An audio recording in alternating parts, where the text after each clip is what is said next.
SERV stock analysis and price prediction. Is it a buy? Watch this short 1 minute video till the end to find out, because I'm giving you my arguments on my exact play. This is really kind of like 6% down on Tuesday so far. The market is going to close in like 14-16 minutes, whatever.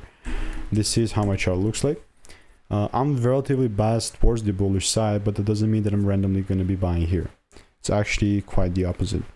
It's not like that I'm also going to be selling, but the way that I would approach this market is waiting. You know, I'm going to wait, and only then, if the price really fancies to give me the double break, which I'm waiting for, and so far this is the high, but honestly I think we're going to go dig a little bit deeper, so I'll be happy to just wait and not be quick or hurry. So I'm not going to be in a hurry, I'm going to be waiting. Says that I'm waiting for the rules to be met, and that's exactly it. So if you want to learn the strategy that's previously delivered thousands of correct predictions and all reviews are 5 stars, check the photos link in the description. All reviews are 5 stars.